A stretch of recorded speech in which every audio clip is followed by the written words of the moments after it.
Well, good morning, everyone. Welcome back to the Daily Six. I want to do something a little different with you today. I've got my Bible open here in the book of Joshua, and I hope you'll do the same thing.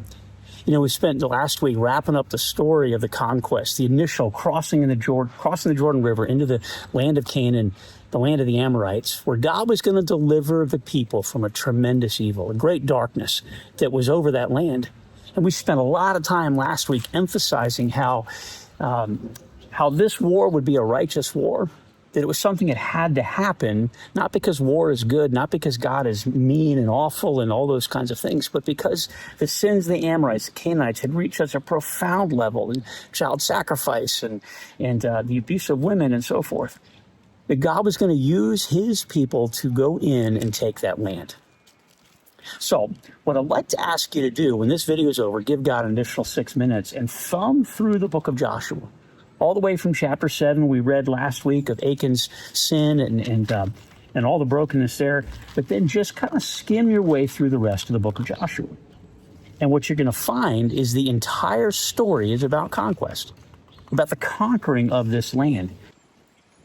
So God used the people of Israel to bring liberty to a society, to a world, but it was through warfare. So now, as you thumb through this, here's what you're going to find. Is a lot of it just feels like, story of, so-and-so won this battle and these kings were defeated and this town was conquered and so forth. And you're probably going to struggle a little bit with what's the relevance to me in my walk with the Lord.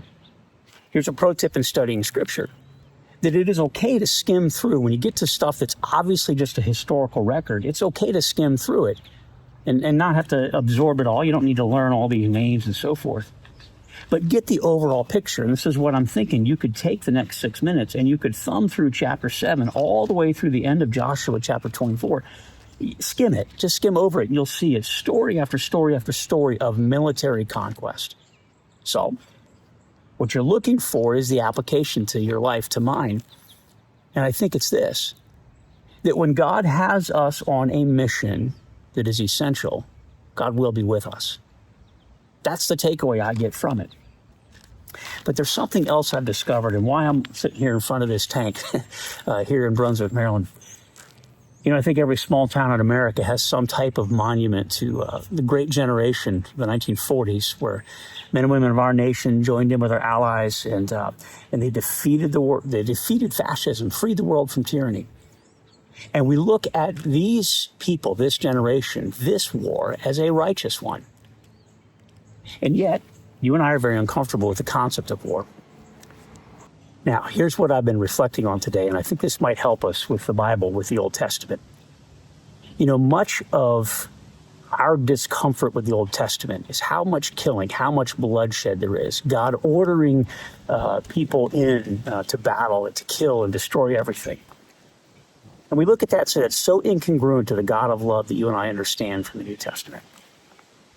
But if we read this not as a revelation of God's whole character, but as a part of his character, not the whole summation of who God is, that he's this angry God and killing people and so forth, but we read this as a component of God, that there is time when justice is necessary, just like we would revere this great generation, that justice sometimes requires difficult things such as war.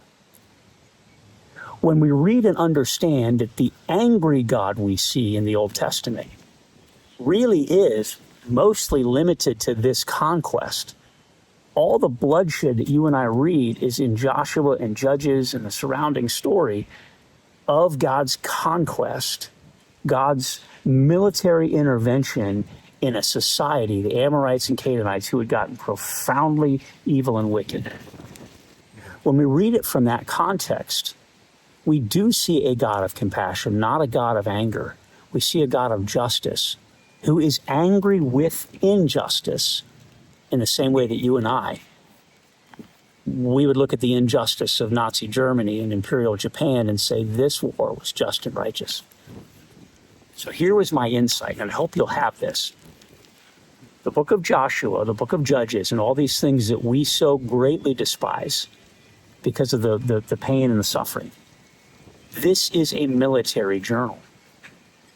This is a story of God using his people The same way we would write a military journal about this great generation. That's all this is. That God is using his people to accomplish great good for the good of society, the good of the world. That's really changed my impression of the Old Testament when I recognize we'll write books about this generation. And God wrote a book. God had a book written about this generation of faithfulness. Can you give God 6 more minutes and do this? Reflect on your impression, your image of the God of the Old Testament. Is it an accurate one? Does it reflect God's identity in the whole context of his compassion? We're going to read the next couple of days about how God struggled with his people, but yet always, always moved with compassion and deliverance. Can you give God 6 more minutes?